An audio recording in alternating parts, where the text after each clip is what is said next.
আসসালামু আলাইকুম, welcome back to my channel স্মৃতি কুকিং আইটেম অ্যান্ড ব্লগ। তো কেমন আছে সবাই? চলে এলাম তোমাদের কাছে আরও এক নতুন ব্লগ নিয়ে। তো চলো ব্লগটা তাড়াতাড়ি করে স্টার্ট করি।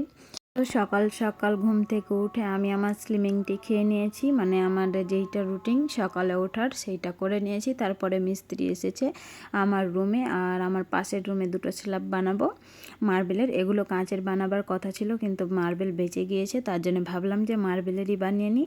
তো এরা এইদিকে কাজ করছে, আর আমি আমার জামা কাপড় সব পরিষ্কার করে নিয়েছি, ওগুলোকে সব রোদে শুকাতে দিয়েছি। তো রোদে শুকাতে দিতে এসে দেখছি যে ওয়েদারটা খুবই সুন্দর আর হাওয়া বইছে খুব। দেন ছাদের আবহাওয়াটা খুবই সুন্দর ছিল, তো আমি ভাবলাম যে তোমাদের সঙ্গে শেয়ার করি।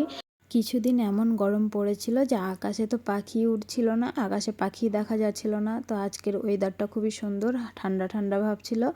দেন নিচে এসে দেখছি মিস্ত্রি মানে মাপ নিতে লেগেছে, যেগুলো কাটিং করবে ওগুলোর। তো কিভাবে মাপ নিচ্ছে আমি অত কিছু বলতে পারবো না। আর একদিকে জুবাইরের পাপা গিয়েছিল গ্যাস আনতে, তোমরা তো জানোই আমার গ্যাস শেষ হয়ে গিয়েছিল। দেন গ্যাস ফিট করবে, তো পাইপ ঢুকাতে হবে ফুটো দিয়ে, আর এইদিকে যদি দিই তা রান্না হবে না।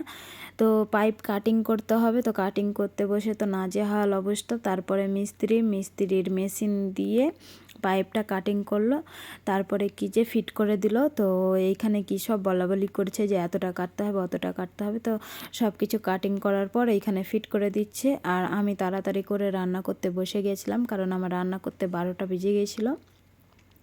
দুপুরে রান্নাটা 1টার মধ্যেই কমপ্লিট করতে হবে, 1টা থেকে 1:30টার মধ্যে, কারণ আমার ছেলে খাবে। আর এইদিকে আমার পেছন সাইডে মার্বেলগুলো যেগুলো বসিয়েছিল এর আগের দিন, ওগুলোতে সব হোয়াইট সিমেন্ট মারছে। আর এইদিকে আমি বাইরে এসে দেখছি যে আমার যেইটা রুটি বেলার জন্য পিঠা বানাচ্ছে ওইটাতে কাটিং করছে, মানে খুঁড়াগুলো বের করছে।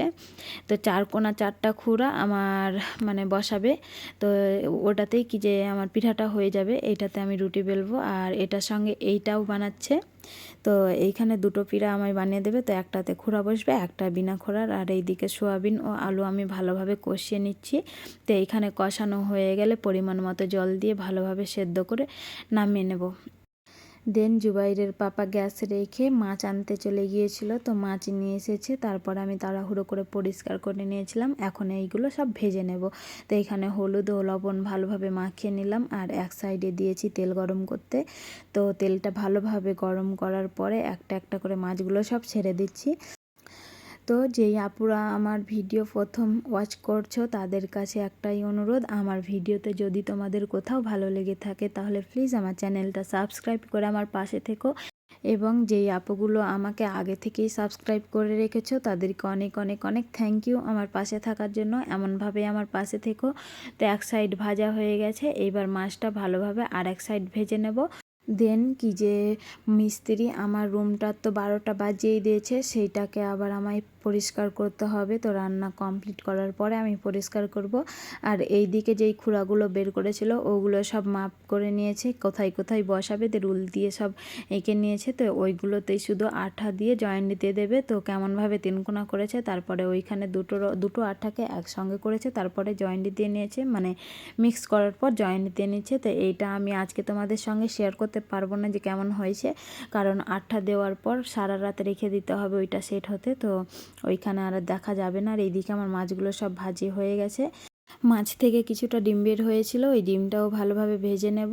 আর এইদিকে মশলা কষানোর পর আলু দিয়ে ভালোভাবে আলুটাকেও কষিয়ে নেব, তারপরে পরিমাণ মতো জল দিয়ে সিদ্ধ করতে দিয়ে দেবো। দেন আমি আমার রুমটা ক্লিন করতে চলে এসেছি। তো প্রথমে আমি আমার মিট কেসটা ক্লিন করে নেব। তো মিট কেসটা ক্লিন করার পরে আমি আমার রুম ক্লিন করব।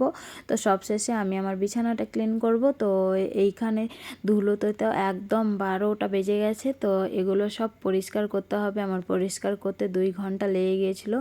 তো যেইখানে আমি মিট কেসটা রাখবো ওই জায়গা থেকে ধুলোগুলো সরিয়ে নিচ্ছি, এটা এবার এইখানে সেট করতে হবে। আর তারিফাকে আমার এই কি বলছে স্ল্যাবটা তো দেখানোই হলো না, তো পরে কোনো দিন দেখাবো। তো এই তো এইখানে আমার রুম থেকেই কতগুলো ধুলো বের হয়েছিল প্রথমে, তারপর আবার এইগুলো বের হলো, অনেকগুলোই ধুলো বের হয়েছে। তো এটা আমি সেট করে নিলাম। আর আমার বিছানাটা তো একদম 12টা বেজে গেছে, ওইটা তোমাদের সঙ্গে দেখাবো। দেন মিস্ত্রির তো আজ কাজ শেষ হয়ে গেল, এইবার রঙের পালা।